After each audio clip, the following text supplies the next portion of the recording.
안녕하세요. 고품격 주식 수다 이소구입니다. 지금부터 7분 브리핑을 할 텐데요.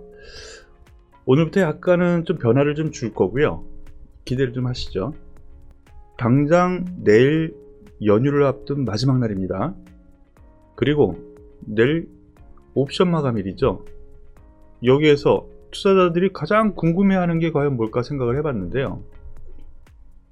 내가 지금 가지고 있어. 그리고 B2를 써가지고 신용도 써가지고 주식을 가지고 있어. 과연 이들 주식들 좀 팔고 가야 돼? 아니면 돈이 조금 있어. 좀 더 사고 가야 돼? 이러한 부분에 대해서 좀 얘기를 좀 하려고 합니다. 그런데 대부분 일단 기준이 되는 것이 기존 주도주, 바로 여기 화면에 보면은 반도체 부분, 자동차 부분, 2차 전지 부분, 세 섹터가 있죠. 여기에서 종목을 계속 더 첨가를 할 겁니다. 그리고 섹터도, 업종도 더 늘려나가면서 더 채워 넣을 텐데요. 이들 종목들이 이번 장에 주도주 역할을 했죠. 이들 종목에 대해서 잠시 언급을 드리면서 내일 당장 장 끝나고 나서 의견을 얘기할 수 없는 거니까 어떻게 하고 가야 되느냐에 대해서 말씀을 드리죠. 먼저 반도체 간략하게 말씀을 드리면요, 궁금해 하실 부분이 많이 있을 것 같습니다. 시장, 이 코스피 지수예요.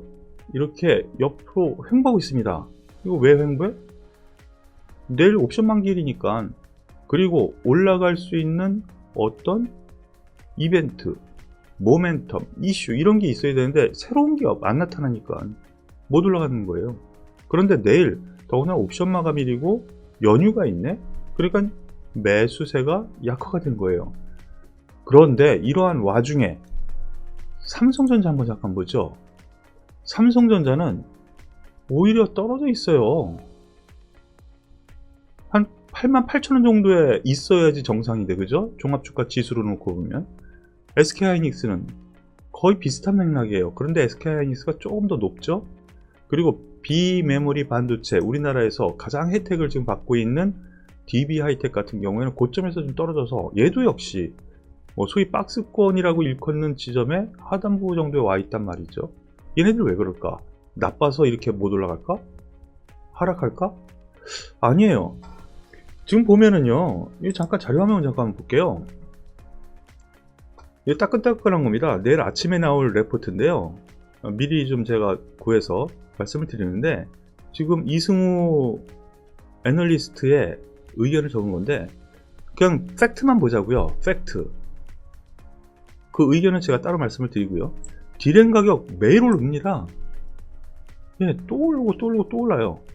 그리고 낸드 가격이 좀 안 좋았었는데 하락세 진정되고 보합세 유지, 좋다라는 거죠.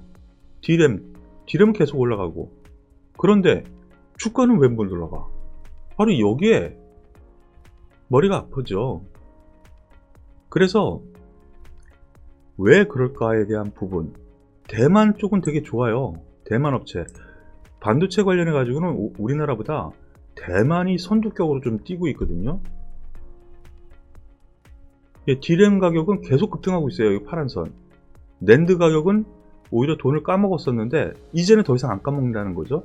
그럼 평균치 따지면은 실적은 계속 상향된다라는 거죠. 그 이외에 유니마이크론이라고 해서 작년도 연말에 불이 나가지고 우리나라 또 반도체 업체들이 또 급등을 했었던 적이 있었죠. 이번에 또 불이 났어요. 지난주에. 그래서 관련주 해가지고 오늘 삼성전기, 대덕전자가 특히나 많이 올라왔는데, 그런데 지금 우리가 보듯이 이들 대표 종목들은 못 올라가요. 왜 그럴까? 당장 내일 만기일이죠. 만기일 부분에서 생각을 하면은 지수는 3,000포인트 다시 한번 볼 수 있다라는 거 생각을 해야 됩니다. 그런데 삼성전자, 하이닉스, DB하이텍 모두 지금 박스권이라고 여겨지는 하단부거든요. 주변 상황 좋습니다. 그런데 주가만 안 좋아요.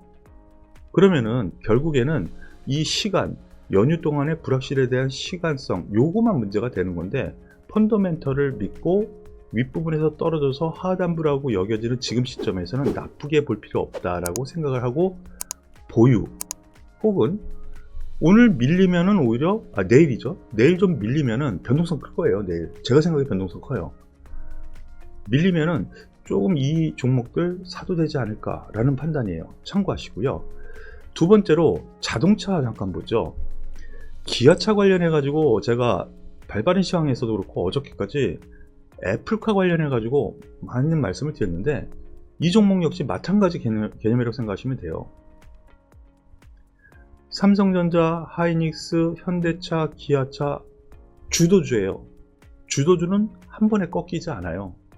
그리고 아직도 실적에 대한, 여태까지 성장 기대로 올라왔다면 실적에 대한 부분이 남아있거든요. 소위 유동성 장세 이후 실적 장세로 가는 그 과정, 과도기에 있다라고 보시면 되거든요.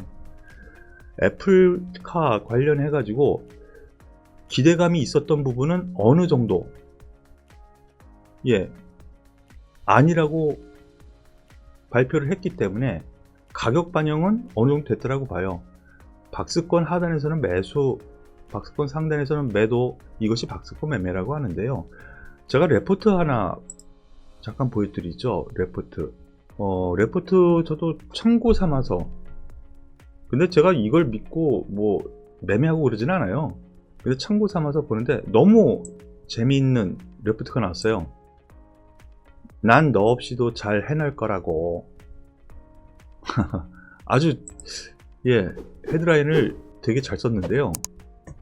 현대차그룹 애플카 논의 중단 공식화, 이거 다 아는 내용이죠. 제가 말씀 계속 드렸고요. 그런데 여기서 보면은 다수의 해외 기업과 협업 검토 중, 애플뿐만이 아니고 뭐 아마존일 수도 있고요. 뭐 다른 기업과 협업을 검토 중.